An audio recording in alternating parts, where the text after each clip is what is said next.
तो सोहाय गज में सुने and you are watching roast था भाई लोग। आज के वीडियो में बहुत गाना फारक बोला, शुरू से अंत तक देखिए जान और भगाए मत। बहुत वीडियो देखे तनिक तो बहुत मजा आई वीडियो, तो शुरू से अंत तक। अगर हमारे चैनल पर नया बड़ा चैनल को सब्सक्राइब कर लो और बेल आइकन दौड़ा कर पहुंचो पेल तक तनिक पास जल्दी से पहुंच जाए। तो भाई लोग ये वीडियो बना के एक मकसद बाटे आप लोग हंसे खाते हंसाओ का देख के बाद में भुला जाए वीडियो को। सुनो स्टार्ट कर लास्ट बकचोदी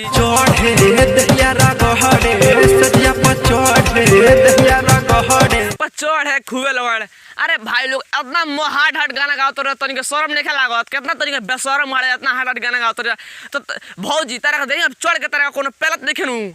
सुतल रही दिया पुते ना देला रे बिना ठोकले भातार साला सुते ना देला रे बिना ठोकले भातार साला सुते ना देला। अरे तार बहन तो भौजी तो ठीक तो करबे करला, साफ साफ है कह दो कि बिना पेलले भातार ना सूते देला। काहे कहतर कि बिना ठोकले भातार ना सूते देला, तो ओई खातिर शादी कैले बा पहले खातिर तार बहन तो भौजी मुदैया खूबे मनैया तू सावेला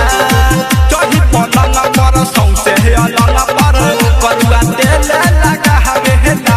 अरे तार बहन तो भौजी खूब तेरा मलाई चटावला, साफ साफ कह दो कि लड़वा चटावला तार बहन तो भौजी। ई तेल लगा काहे कहतर कोई तेल लगा कनु खूब पेलला तार बहन तो भौजी। पलंग पर चढ़ला तो चरचराला, ओई से पेला तब चरचराला तार बहन तो भौजी।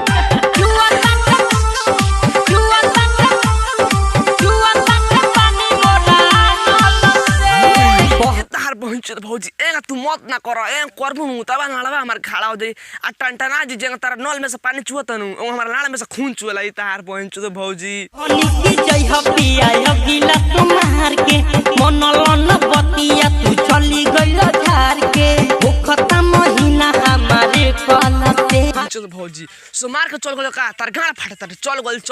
तार मुई तार पेलवाला भी जरूरत बाटा त हमार लगा तू चल जाओ एके बार ऐसन पेलन भगु चिलागा तार बहन तो भौजी। राजा कहिलो न काम कुल्ही बलते गिरता रे पानी हमरा नलते हा हा बहत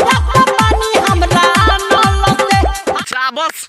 यही के गाना आयोग चाहिए तार बहन चो नहीं यही के गाना गाओ तो तनिक लाड़ जोड़ देता वही से रोस्टिंग कर दे तार बहन चो कोइला ना काम ढंग से स्रोत नहीं तनी गाहू के ढंग नहीं के स्रोत कह तारा कि काम ना कोइला ढंग से आ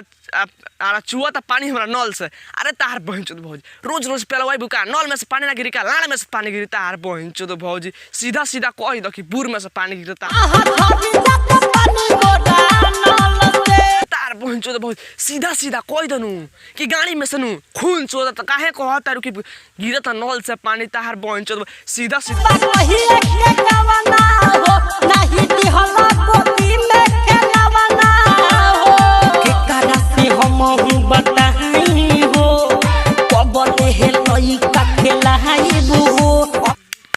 चाबस सार चाबस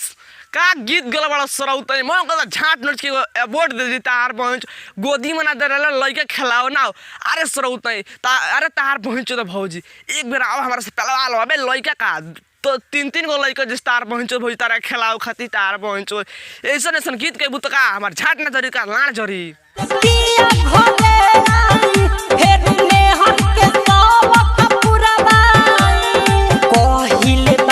बहन चो भौआ ऐसन पेल भौजी के ऐसन पेल कि ओकर सौ का पूरा सातों जन्म धरी तो ओकर सौ हरदम पूरा हो जाए एके बार पलाई बतार बहन चो भौजी।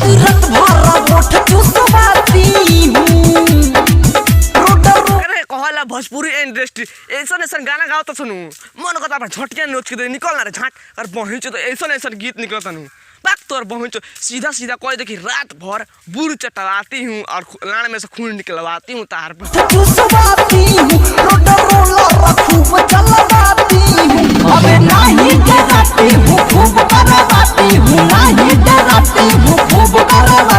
चलावाती हूँ। अरे तार बहन चो सीधा सीधा कह दो पनु लाड़े चलावाती हूँ काहे कह तो रोल चलावाती हूँ तार बहन चो भौजी ऐसा ऐसा गीत सुन के हमारे झाट जोड़ा था तार बहन चो भौजी नहीं डराती हूँ खूब कर रहा है और ये और सुनिएगा पूरा खड़ा हो जाएगा रुआ सुनिए ना जब सैया कर रहा है सामान से धुआं निकल और सुनिएगा लड़वे खड़ा हो जाएगा अगर बहन चो तो ये कौन गीत हो रे मतलब सुन के हमारे झटिए जरूरत अगर बहन आधा तार बहन चो जब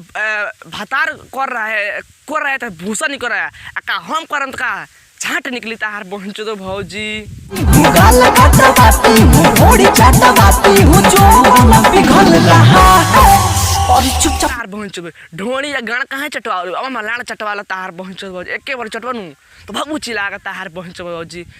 तब बस भाई आज के लिए बस इतना बकचोदी फिर मिल रही नेक्स्ट वीडियो नेक्स्ट नया वीडियो के साथ। तब भाई लोग अगर हमारे चैनल को सब्सक्राइब करना चैनल को सब्सक्राइब करो और बेल आइकन दौड़ा कर मार दे कि तेरे पास जल्दी से पहुंच जाए। तब भाई लोग ये वीडियो को बना एक एक मकसद का आप लोग हंसे खाते और हंसाओ खाते देख के एंजॉय कर मजा लेगा तब बाद में देख के भुला जाए। तब भाई लोग तब जाता नहीं बाय।